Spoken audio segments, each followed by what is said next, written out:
ముందుగా అందరికీ నమస్కారం. వీడియోకి ఒక చిన్న లైక్ అయితే ఇచ్చేసి సబ్స్క్రైబ్ చేసేసుకోండి. కార్తీక మాసంలో వచ్చే సోమవారాలకు చాలా విశిష్ట ఉంటుంది. అందులోనూ మొదటి కార్తీక సోమవారానికి ఇంకా ప్రతిష్ట ఉంటుంది. ఈ నెల అక్టోబర్ 27వ తేదీన మొదటి కార్తీక సోమవారం వచ్చింది. కార్తీక సోమవారం చేసే పూజలకు కోటి జన్మల పుణ్య ఫలితం లభించి కోరిన కోరికలన్నీ వెంటనే నెరవేరుతాయి.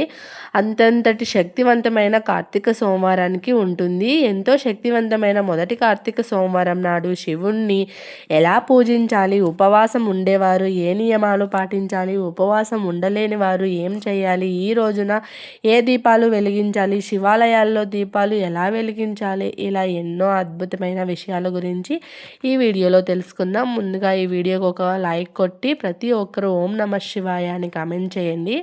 అత్యంత శక్తివంతమైన కార్తీక సోమవారం వచ్చేసింది. అక్టోబర్ 27వ తేదీన మొదటి కార్తీక సోమవారం. మొదటి కార్తీక సోమవారం శివుణ్ణి పూజిస్తే 7 జన్మల పాపాలు తొలగిపోయి జన్మ జన్మల అదృష్టం కలుగుతుందట. ఇక పట్టిందల్లా బంగారమయం అవుతుంది. కాబట్టి ఈ కార్తీక సోమవారం నాడు ప్రతి ఒక్కరూ తెల్లవారుజామున నిద్ర లేచి చన్నీటితో తలస్నానం చేయాలి.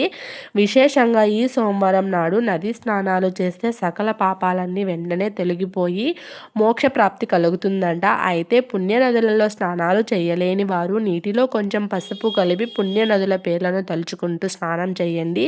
విశేషమైన పుణ్య ఫలితం లభిస్తుంది. ముఖ్యంగా ఈ కార్తీక సోమవారం పసుపు రంగు వస్త్రాలు ధరిస్తే చాలా మంచిది. ఇక బ్రహ్మముహూర్తంలో చేసే పూజలు కోటి జన్మల పుణ్య ఫలితం లభిస్తుంది. కాబట్టి ఈ కార్తీక సోమవారం నాడు బ్రహ్మముహూర్తంలో దీపారాధన చేసి తులసి కోటను పూజించండి.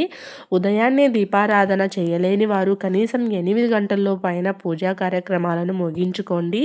ముఖ్యంగా ఈ కార్తీక సోమవారం నాడు ఇంటి గడపలకు ఖచ్చితంగా పసుపు రాయాలి. ఇంటి గుమ్మం ముందు బియ్యం పిండితో ముగ్గు వేసి గడపలకు పసుపు రాసి కుంకుమ బొట్లు పెట్టుకోండి. ఈ విధంగా గుమ్మాన్ని అలంకరించుకొని ఇల్లంతా పసుపు నీళ్లు చల్లి ఇంట్లో దీపారాధన చేసుకోండి. ఇక పూజ చేసే ఆడవారు కాళ్ళకు పసుపు రాసుకొని దీపారాధన చేయాలి. శివుడికి ప్రీతికరమైన జిల్లేడు పువ్వులు, గన్నేరు పువ్వులు, నీలం రంగు శంకు పుష్పాలు, నందివర్ధన పుష్పాలు, తామర పువ్వులు, ఉమ్మెత్తు పువ్వులు ఇలాంటి పువ్వులతో శివుని పూజిస్తే మీ పూజలకు రెట్టింపు పుణ్య ఫలితం లభిస్తుంది. అయితే ఈ పుష్పాలు అందుబాటులో లేని వారు తెలుపు రంగు పుష్పాలతో శివుణ్ణి పూజించవచ్చును. మరీ ముఖ్యంగా ఈ మొదటి కార్తీక సోమవారం ఏది చేసినా చేయకపోయినా ప్రతి ఒక్కరూ తప్పనిసరిగా నారికేల దీపం వెలిగించండి. నారికేల దీపం అంటే కొబ్బరి చిప్పలో ఆవు నెయ్యి పోసి దీపాన్ని వెలిగిస్తారు. కొబ్బరికాయలో త్రిమూర్తులు కొలువై ఉంటారు. కాబట్టి కార్తీక సోమవారం నాడు ఎవరైతే నారికేల దీపాన్ని వెలిగిస్తారో అలాంటి ఇళ్లలో సుఖ సంతోషాలు వెల్లివిరుస్తాయని, ఆర్థిక సమస్యలన్నీ తొలగిపోతాయని నమ్మకం. నారికేల దీపం ఎలా వెలిగించాలంటే ముందుగా ఒక మంచి కొబ్బరికాయని తీసుకోండి. శివుడికి నమస్కారం చేసుకొని మీ మనసులో కోరికలను చెప్పుకుంటూ ఆ కొబ్బరికాయను పగలగొట్టండి. కొబ్బరికాయ సమంగా పగలేలా చూసుకోండి. ఒక కొబ్బరి చిప్పను శివునికి నైవేద్యంగా సమర్పించి 3 కళ్ళు ఉన్న కొబ్బరి చిప్పలో ఆవు నెయ్యి కానీ నువ్వుల నూనె కానీ పోసి 3 ఒత్తులు విడివిడిగా వేసి దీపం వెలిగించాలి. దీన్నే నారికేల దీపం అని అంటారు. ఈ దీపాన్ని నేలపైన పెట్టకూడదు. ఒక పళ్ళెంలో బియ్యం పోసి ఆ బియ్యం పైన ఈ నారికేల దీపాన్ని వెలిగించాలి. ఈ దీపానికి చాలా శక్తి ఉంటుంది. ఈ నారికేల దీపానికి కుంకుమ బొట్లు పెట్టి పువ్వులతో అలంకరించి నమస్కారం చేసుకోండి. ఇక శివునికి నైవేద్యంగా ఒక బెల్లం ముక్కను నివేదించండి. అలాగే నువ్వుల లడ్డూలు, అరటి పళ్ళులు అలాగే నివేదించండి. ఈ విధంగా శివుని పూజిస్తూ ఓం నమః శివాయ అనే మంత్రాన్ని 108 సార్లు చదవండి లేదా 21 సార్లు చదవండి. మొదటి కార్తీక సోమవారం నాడు శివ పంచాక్షరి మంత్రాన్ని చదివితే కొన్ని వేల రెట్ల అధికంగా లభించి శివానుగ్రహం తక్షణమే కలుగుతుంది.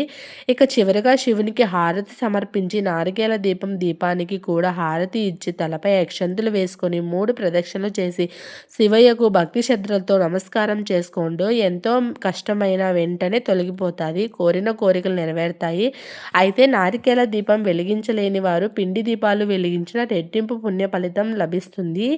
ఈ విధంగా ఇంట్లో దీపారాధన చేసుకొని తులసి కోటలో నెయ్యి దీపం వెలిగించండి. విశేషంగా ఈ మొదటి కార్తీక సోమవారం నాడు అలంకరించి మట్టి ప్రమిదల్లో ఆవు నెయ్యి పోసి 5 ఒత్తులతో దీపం వెలిగించి తులసి చుట్టూ ప్రదక్షిణలు చేయండి. సంపూర్ణ లక్ష్మీ కటాక్షం సిద్ధిస్తుంది. ఇక కార్తీక సోమవారం ప్రతి ఒక్కరూ ఖచ్చితంగా ఉపవాసం ఉండాలి.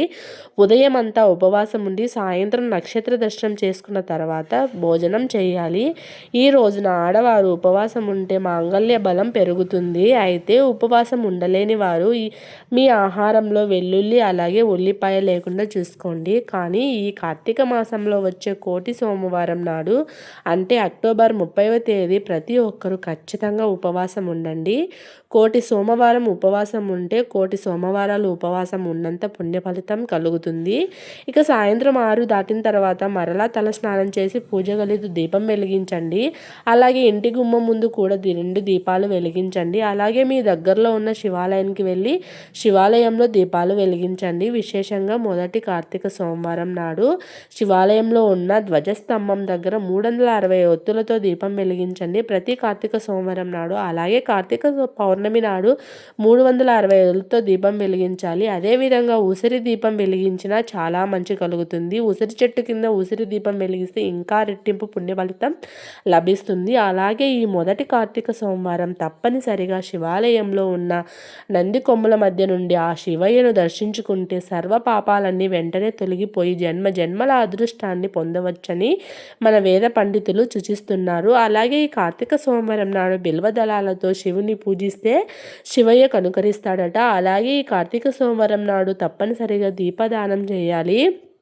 కార్తీక సోమవారం నాడు బ్రహ్మాలకు దీపదానం చేస్తే ఎన్నో శుభ ఫలితాలు కలుగుతాయి. పిండి ప్రమిదలలో దీపం వెలిగించి స్వయం పాకంతో పాటు ఈ పిండి దీపాన్ని బ్రాహ్మణులకు దానం చేయండి.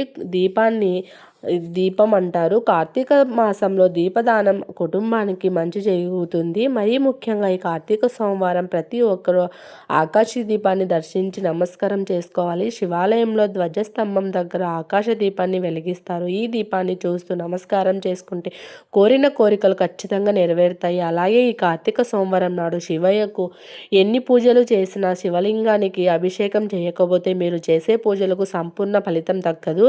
ఈ కార్తీక సోమవారం నాడు శివలింగంపై చెంబుడు నీళ్లు పోసిన ఆ శివయ్య ఎంతో మురిసిపోతాడు. అలాగే ఆవు పాలు, ఆవు పెరుగు, ఆవు నెయ్యి, చెరుకు రసం, తేనె లాంటి ద్రవ్యాలతో శివలింగాన్ని అభిషేకిస్తే శివయ్య అనుగ్రహిస్తాడట.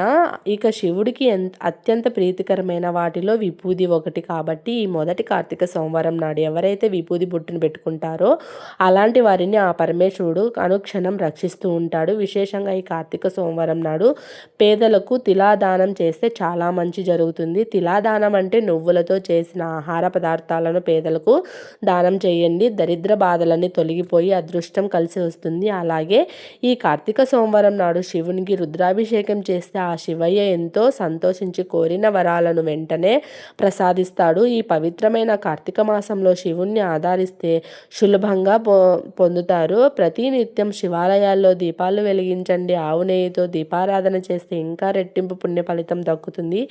ఈ విధంగా మొదటి కార్తీక సోమవారం నాడు దీపారాధన చేయడం, ఉపవాసం ఉండడం, శివునికి అభిషేకాలు చేయడం ద్వారా కైలాస ప్రాప్తి